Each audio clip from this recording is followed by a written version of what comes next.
Hi friends. In this video, I'll show you one of the most iconic games in chess history, the famous opera game, played by one of the greatest geniuses of the game, Paul Morphy. Before we dive into the moves, here's a bit of background. While waiting for Anderson to arrive from Breslau, Paul Morphy enjoyed the delights of Paris, including the opera house. During a performance of The Marriage of Figaro, he entertained his hosts with this elegant brilliancy, delivering checkmate on the 17th move with just his last two pieces. In this game, Morphy faces two opponents at once, Duke Karl and Count Isouard. Without further ado, let's see the game. Morphy has the white pieces, and his two opponents are playing black. Starts with e4, e5, knight f3, d6, Philidor defense, d4, bishop g4. This is a weak move already. Why? Well, because after white's next move, black will have to give up his bishop pair. Nowadays, it is more common to play e takes d4, followed by knight takes d4, knight f6, knight c3, bishop e7, bishop e2, castle kingside, with interesting options for both sides. Let's get back to the game. As I mentioned, bishop g4 was played by black. D takes e5. Now, to avoid losing a pawn, black is forced to exchange his bishop, which is his only developed piece, leaving him behind in development already. Bishop takes f3, queen takes f3, d takes e5, bishop c4, threatening mate on f7, knight f6, blocking white's threat, queen b3, targeting b7, but also f7, queen e7, knight c3, the house speciality, development before anything else. It doesn't work. Queen takes b7, attacking the rook, due to queen b for check, forcing the trade of queens. Okay, back to the game. As I said, knight c3 was played by Morphy. c6, protecting the b7 pawn. Bishop g5. Now black is in a zugzwang position here.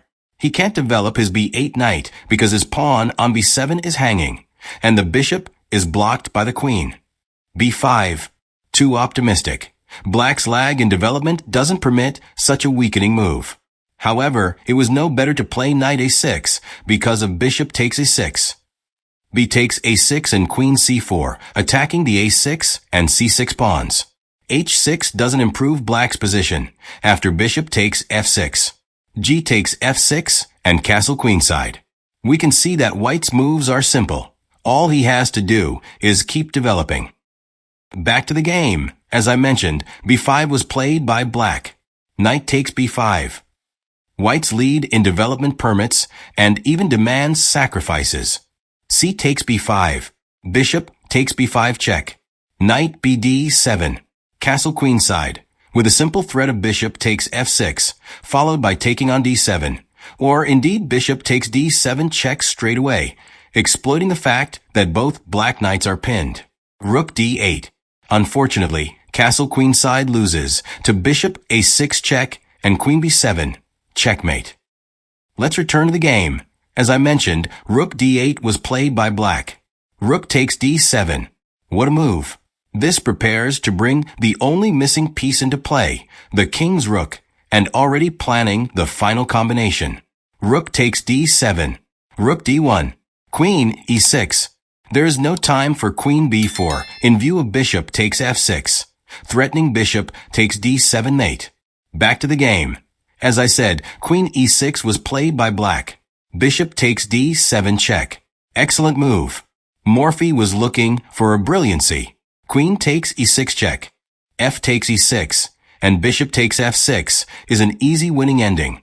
Bishop takes f6 was a drier alternative. Okay, let's get back to the game. As I said, bishop takes d7 check was played by Morphy. Knight takes d7, a bad move. What is the key to Morphy's idea? Yeah, I know you can see it. Queen b8 check. Knight takes b8 and rook d8, checkmate. A sparkling finish.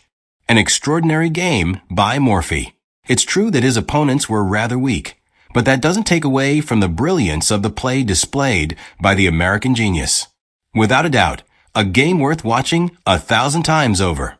Don't forget to like this video, subscribe to the channel, share it with your friends, and I'll see you in the next one. Take care.